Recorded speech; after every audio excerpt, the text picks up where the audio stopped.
तो मेरे बच्चे आप सब कैसे हैं? मैं उम्मीद करता हूँ कि मेरे बच्चे आप सब स्वस्थ होंगे, मस्त होंगे और ज़्यादा समय जैसा कि मेरे बच्चे आप लोगों ने थंबनेल में देखा है। मेरे बच्चे आज जो मैं आप लोगों को बताऊंगा मेरे प्यारे बच्चे आयत के बारे में एकदम पूरी जानकारी मेरे प्यारे बच्चे बताऊंगा, पूरी डिटेल में बताऊंगा। सो आप लोग इस वीडियो को मेरे बच्चे अंत तक देखते रहिएगा। इस वीडियो में आप लोगों को आयत के बारे में पूरी जानकारी मिल जाएगी। इसके बाद आपको आयत के बारे में पढ़ने की कोई जरूरत नहीं। मेरे प्यारे बच्चे आयत का क्षेत्रफल कैसे निकालिए, आयत का परिमाप कैसे निकालिए, मेरे प्यारे बच्चे आयत होता क्या है, आयत के बारे में जितने भी आप लोगों के मन में सवाल चले मेरे प्यारे बच्चे ये सब आज खत्म हो जाएगा मेरे प्यारे बच्चे। इसलिए आप लोग क्या करेंगे मेरे प्यारे बच्चे, आप लोग सवाल को अंत तक देखते रहिएगा इस वीडियो को। चलिए सवाल क्वेश्चन मेरे प्यारे बच्चे, जैसा कि आप लोगों को पता है आयत आयत मेरे बच्चे आयत बनता कैसे, सबसे पहले आप लोग ये समझिए।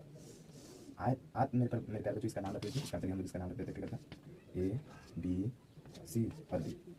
अब देखिए मेरे प्यारे बच्चों आयत में होता क्या, आयत में होता है मेरे प्यारे बच्चों ई, देखिए ई वाला भुजा के बराबर केवल ई वाला भुजा होगा, समझ मेरे बात को ध्यान से समझिएगा। और मेरे बच्चे इसके बराबर ये होगा।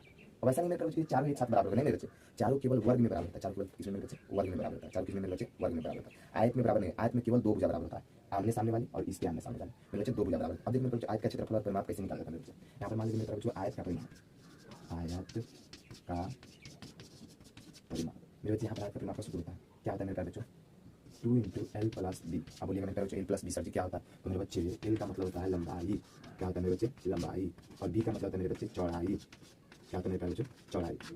समझ मेरे बच्चों एल का मतलब क्या होता है लंबाई और बी का मतलब चौड़ाई। बी का मतलब आधार भी होता है मेरे प्यारे बच्चों। बेस का मतलब क्या होता है आधार, बोलिए चौड़ाई बोलिए मेरे प्यारे बच्चों, इससे कोई बहस नहीं होने वाला है। आप उसे चौड़ाई बोलिए आधार बोलिए, वो आपके ऊपर डिपेंड है या फिर सवाल के ऊपर डिपेंड है, सवाल आपसे किस तरह का पूछना चाह रहा है सवाल मेरे बच्चे, तो इसमें कोई कंफ्यूजन नहीं होना चाहिए। बी का मतलब हम लोग आधार के लिए भी बी का उपयोग कर लेते हैं और चौड़ाई के लिए भी क्या करते हैं मेरे बच्चे बी का उपयोग करते हैं। अभी हमारा नहीं बताया मेरे प्यारे बच्चों सवाल बनेगा कैसे, मान लीजिए मेरे बच्चे हम लोगों का मेरे प्यारे बच्चे ये क्या, ये चौड़ाई हमारा 8 है और ये लंबाई कितना मेरे प्यारे बच्चे लंबाई हमारा 4। अब बताइए क्या ये 8 लंबाई ये 8 सेमी लंबा है मेरे बच्चे और ये 6 सेमी, ये 8 सेमी चौड़ा है मेरे बच्चे, तो क्या ये 8 सेमी चौड़ा नहीं है क्योंकि दोनों भुजा बराबर है, अगर ऊपर का वाला 8 है तो नीचे वाला भी 8 होगा। और ये मेरे बच्चे इसका जो लंबाई 6 सेमी है ये 6 सेमी का मेरे बच्चे होगा या नहीं होगा मेरे बच्चे। जैसा कि मैंने आप लोगों को बताया ऊपर वाला और नीचे वाला भी भुजा बराबर है, तो जितना ऊपर का होगा उतना ही नीचे का होगा, इसमें तो कोई शक नहीं मेरे बच्चे। अब देख लीजिए इस सवाल पर 2 लिखेंगे मेरे बच्चों, 2 लिखेंगे मेरे बच्चे एल का मतलब है लंबाई और लंबाई हमेशा ये वाला आता है जो नीचे से ऊपर जाता है। लंबाई कितना मेरे बच्चे 6 सेमी।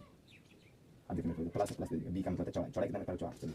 आंख बंद करके मेरे आंख बंद करके आप लोग इसको 2 से 4 सेकंड में मेरे बच्चे उड़ा सकते हैं, कोई भी दिक्कत की बात नहीं है। अब देखिए 2 इंटू मेरे 8 और 6 कितना होगा मेरे 14 सेमी।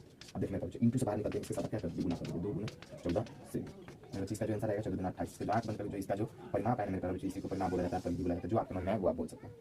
कितना हो जाएगा मेरे बच्चे 28 सेमी। कितना है इसका परिमाप मेरे प्यारे बच्चों, कितना है इसका परिमाप 28 सेमी। कितना है मेरे बच्चे 28 सेमी। अब देखिए मेरे बच्चे इसी तरह से हम लोग क्या करते हैं मेरे बच्चों क्षेत्रफल निकालते हैं, क्या निकालते हैं मेरे बच्चे क्षेत्रफल निकालते हैं। लेकिन हमारा मेन मुद्दा मेरे बच्चे ये सूत्र आपको याद होना वो ही जाना चाहिए अच्छी तरह से मेरे बच्चे। इसका स्क्रीनशॉट ले लीजिए, यदि होगा मेरे बच्चे। अब इसका क्या होता है मेरे बच्चे मेन मुद्दा जो होता है ना, इसका सूत्र आप लोगों को याद होना चाहिए। सूत्र क्या मेरे बच्चे याद होना चाहिए। अब इसका हम लोग क्षेत्रफल निकालते हैं मेरे बच्चे, आप लोग इसका क्षेत्रफल कैसे निकाल सकते हैं।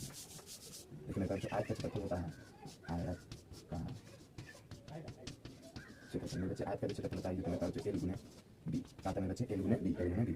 अगर यदि मान लीजिए मेरे बच्चे यहाँ पर क्या है मेरे बच्चे, यहाँ पर मैंने 8 रखा वही है, लंबाई वही है चौड़ाई भी वही 8 है, चौड़ाई और 6 क्या है मेरे बच्चे लंबाई, तो एल गुने बी। एल का मतलब मैंने अभी समझाया लंबाई और बी का मतलब चौड़ाई, यानी एल लंबाई कितना मेरे बच्चे 6 सेमी, 6 सेमी गुने बी का मतलब चौड़ाई, चौड़ाई कितना मेरे बच्चे 8 सेमी, 8 सेमी। अब देखिए यहाँ पर 8 से कितना होगा मेरे बच्चे 48। लेकिन यहाँ पर आप छोटा सा मिस्टेक करेंगे मेरे प्यारे बच्चे, यहाँ पर सीधे सेमी नहीं होगा। अगर यदि आप सीधे सेमी लिखते हैं मेरे बच्चे तो ये आपका गलती हो मेरे प्यारे बच्चे। जब 8 में 6 से गुना होगा मेरे बच्चे तो सेमी में भी तो सेमी से गुना होगा ना, तो सेमी में 6 सेमी से गुना होगा तो क्षेत्रफल में हमेशा स्क्वायर दिया जाता है, क्या दिया जाता है मेरे बच्चे स्क्वायर, 48 सेमी स्क्वायर। उम्मीद है मेरे बच्चे आप लोगों को समझ में आ गया होगा। फिर मिलते हैं मेरे बच्चों अगले वीडियो में, तब तक के लिए जय हिंद।